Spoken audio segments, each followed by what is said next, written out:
Got it. So since we are on that topic, what are your I'm sure some of them will be like company specific, but then any general checklist that you can share that basically helps someone to say no. This slide is something which we kind of look at most of the things if we can find this thing. So this is kind of a checklist sort of we have. So any stock which will come in our portfolio, we will look at least 5 years of annual reports. That's a minimum, if possible. I mean, so maybe as I said, with my first 1% allocation, this will be there. For the next 3% or 4% allocation, I will probably go, another 5 years or another 10 years down the line for all the annual reports which I can find and so on. Build that conviction. But this is the minimum we will do this thing. Again, so this looks that a lot of work and all. Over a period, if you ask people who are in the industry for a long time, you understand that reading annual report, takes far lesser time for somebody who knows what to look for, right? So that comes with experience, obviously. So it does look very humongous that 5 years of annual reports, but it takes far lesser time with experience to do that. So that is what we do. Minimum 3 years of on-call transcripts, if available. Most of the time, we will invest in companies where there are on-calls. Of course, there could be exceptions. There are good companies who don't do on-calls. So that is not a hindrance. But if it is available, yes, we will look at least 3 years of on-call transcripts. Again, see, you buy stocks on what can happen in the future, not what the current numbers are or what the past numbers are. Right. So for us to understand the industry, so future potential, how can you gauge? You can gauge if you understand the industry and you understand the company. Okay, and you understand the cycles. A lot of people say that they stay away from cyclicals. Now cyclicals is, I say that 90% stocks are cyclical. So how can you stay away from cyclicals? The degree might vary. Okay, there will be some which are commodity cyclical. There will be some which are market cyclical. There will be some which are economic cyclicals. But cyclicality will be there. Okay, so you have to understand what are the different types of cyclicalities and.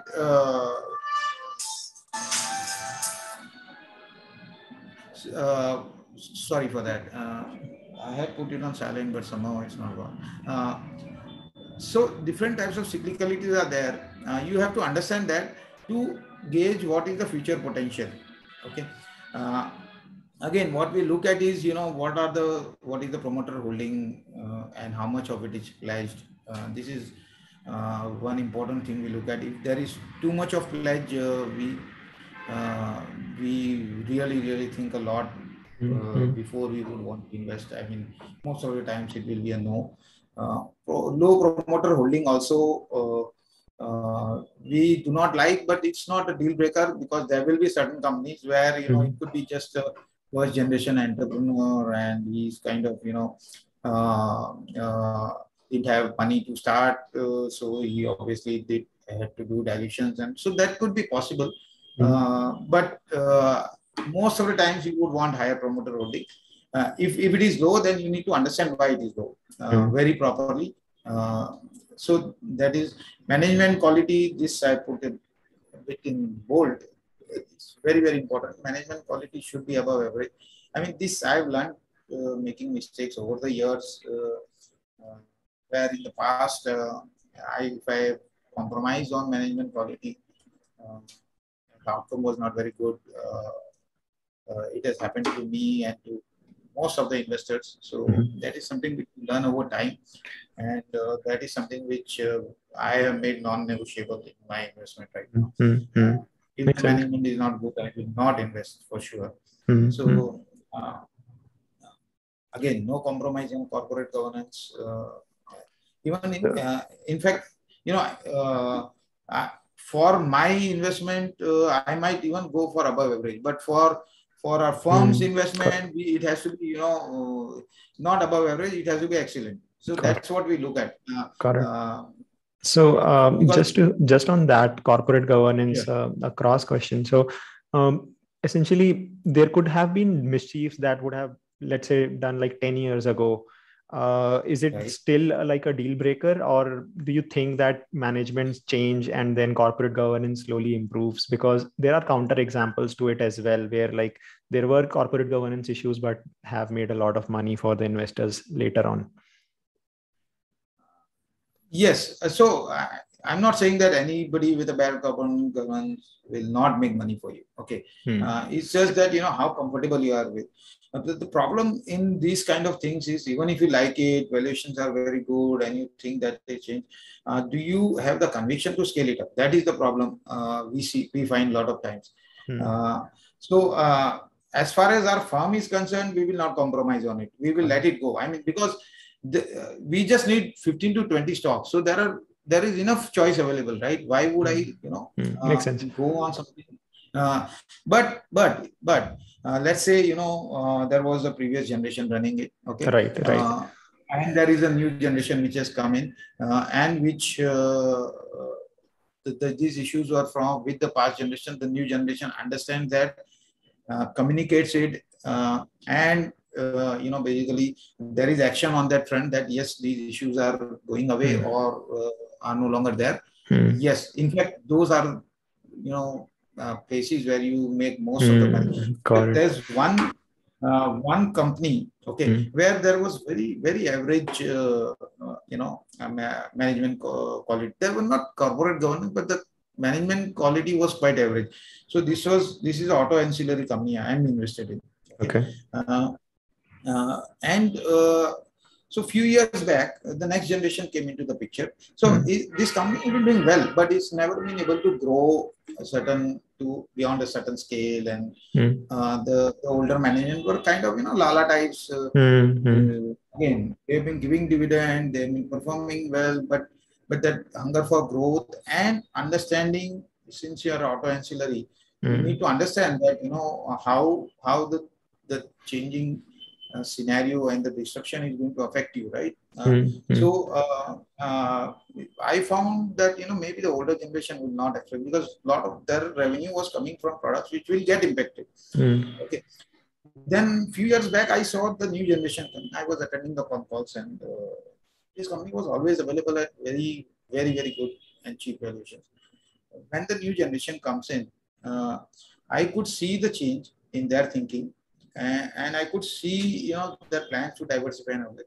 And that's what and I could see that in action over the next few quarters and so on. So this is when this stock, if you bet on it properly, you understand this stock can be a multi-bagger, and it has been.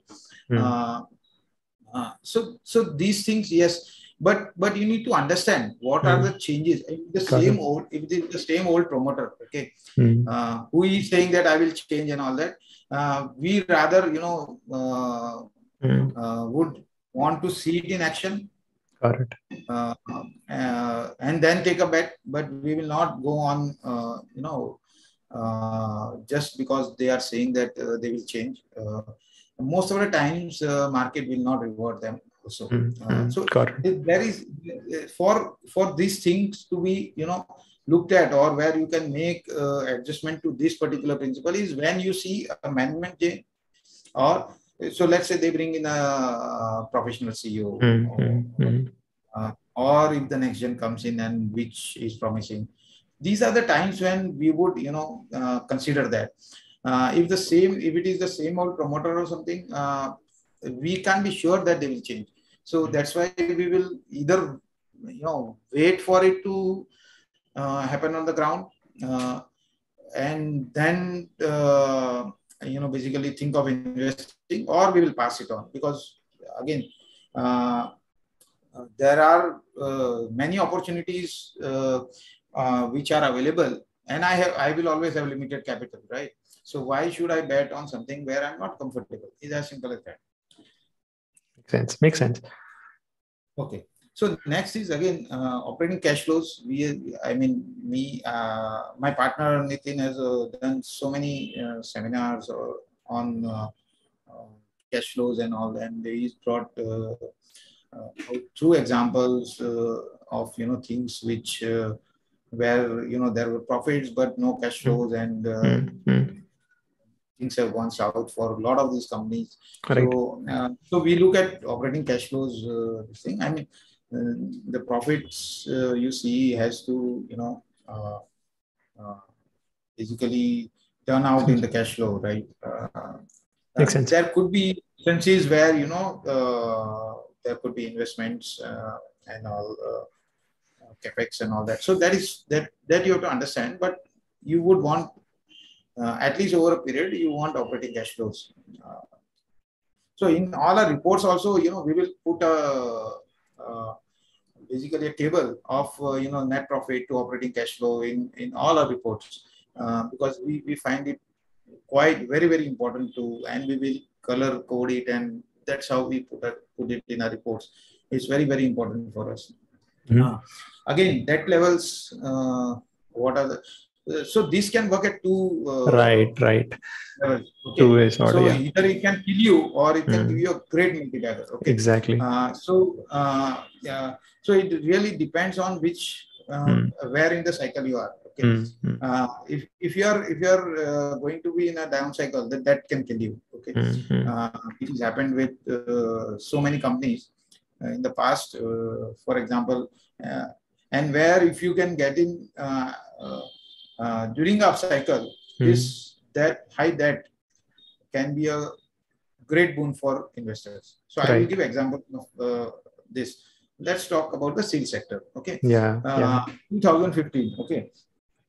Prior to that, few companies already gone into NCLT and bought by others, right? I don't want to name the companies, but we all know there are quite a few companies who went belly up because of the debt. And basically they went through the NCLT process, and banks had to take a haircut, and it was not a good ending for a lot of people. Banks as well as promoters, they lost their companies and so on. Okay. Whereas there were some companies who kind of still survived that, and this I'm talking about 2015. And we spotted one company like that, okay, which had a market cap of 200 crores, which had a debt of 2,400 crores. Okay. Now, what happened is, if cycle would have been, cycle would have continued, this company would have not been able to survive, right? But if you are confident that the cycle will turn, this is a company which went up 30x, okay, for us. So this 200 crore market cap became 6,000 crore market cap at the peak. I don't know what is the market cap right now, because we have kind of exited it and so on. Of course, we didn't make the 30x, but we made over 2 periods. We kind of got in at 60, got out at 500. Again, got into the same stocks around 200, got out at 1,200 to 1,300 levels, though it went all the way to 1,800. But we got out at 1,200 to 1,300. But this is what could happen. That could be a killer as well as a great